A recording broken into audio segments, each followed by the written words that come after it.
One day, I woke up in the morning and we got dressed and she looked at me, and I hadn't really seen her in a while because I was doing my own thing and she was doing hers, and she said, you should come to church with us today because I haven't seen you, and it'd be great if, we could talk on the way up. And I said, I don't have anything I'm doing today. I was 20 years old and I thought, yeah, okay, I'll get dressed and we'll go to church today.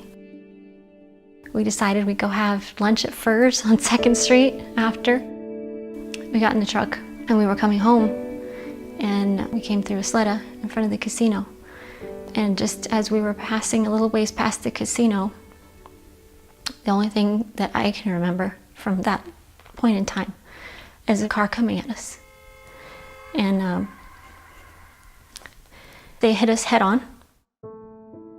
And my mom, her head went through the windshield, and they took her. I was told afterwards, because I don't remember any of it, but I was told that she went in the helicopter to the hospital.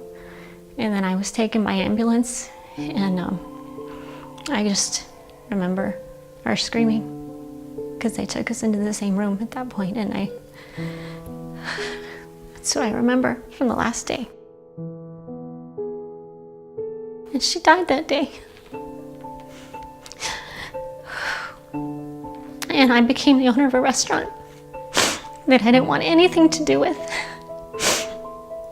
And after that day, it became the most precious thing in my life.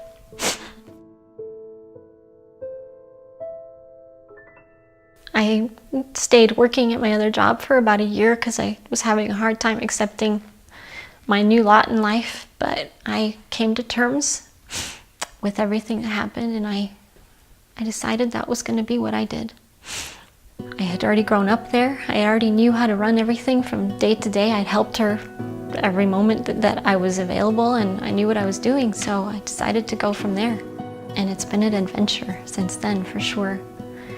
Because during all of that time, I thought, well, I can't just, I'm going to be the burrito lady now, but I've got to have my horses too. So the horses little by little grew. As long as the restaurant was doing well, I was able to pursue that passion probably in a way that I wouldn't have been able to if she hadn't left me the way that she did. When I was tiny, my grandpa was a horse person, and he was out with his horses every day, and I learned to love them. I think it's part of my blood, just part of my DNA somewhere it came through, and my mom knew that that was what I wanted more than anything in the world, and she had a little bit of extra money, and she told me that if I could find a horse for $150, which was supposed to be an impossible task, but she underestimated the power of a 12-year-old girl. And I found a horse that next weekend in the newspaper that was advertised at exactly $150. So we brought him home. She held her promise, and we didn't have a place for him. We didn't have anything, but we made do. She was a resourceful person. She was always a hard worker. She never backed down. She was a very, very strong lady. She made tortillas. She loved making tortillas at home, rolling them out with a rolling pin and making them from scratch. And she decided she wanted to have a healthier tortilla than just a white tortilla. So she decided she was going to invent a recipe to make a multi-grain tortilla. She really enjoyed making these, and she thought, other people would like this, and I think this is something that I can do because I can do it at my own pace. And she started making her tortillas, and she did everything that she could to sell them. She carried them to every grocery store she could drive to and asked if people would sell them for her, and we made hundreds and hundreds of them, but as it turned out, we couldn't make them for a price that was profitable. She'd actually made a trip to Mexico, and on the side of the road there, she found some guy with a little table selling food. And he just was putting it into a tortilla, whatever you'd want, he'd put it in there, and off you go, just on the side of the road. And she thought, hey, maybe that's what I can do with the tortillas. I could put some food inside of them, and then we can go from there. So that's what she came home, and she said, let's try this. So she started making a little something in the kitchen. Everybody would just stop by, She'd say, here, try this. And they'd go out, and then the next day they'd come back and they'd bring someone else with them.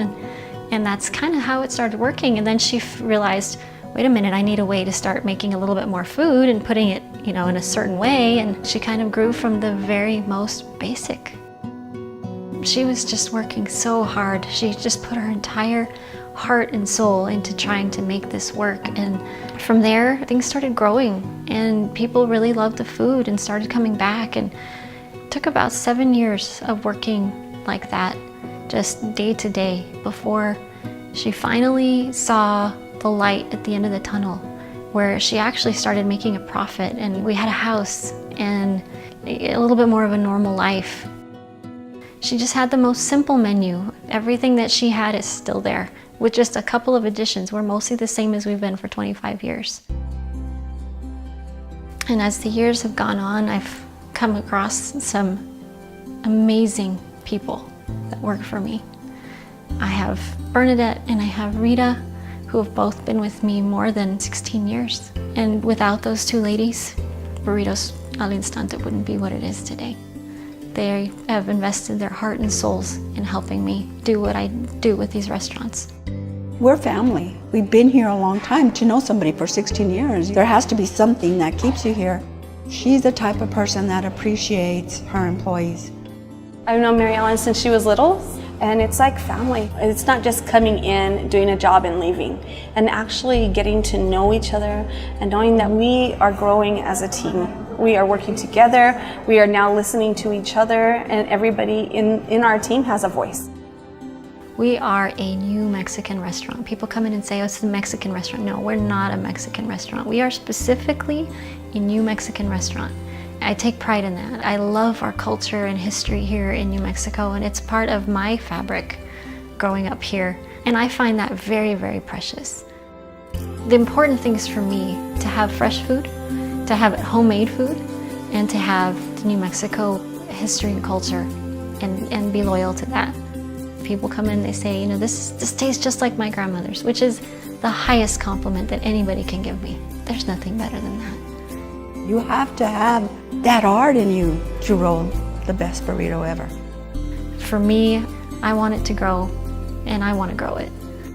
It's been a lot of learning, a lot of hardships, a lot of wonderful things, and at this point, I look back and a lot of appreciation for everything my mama did.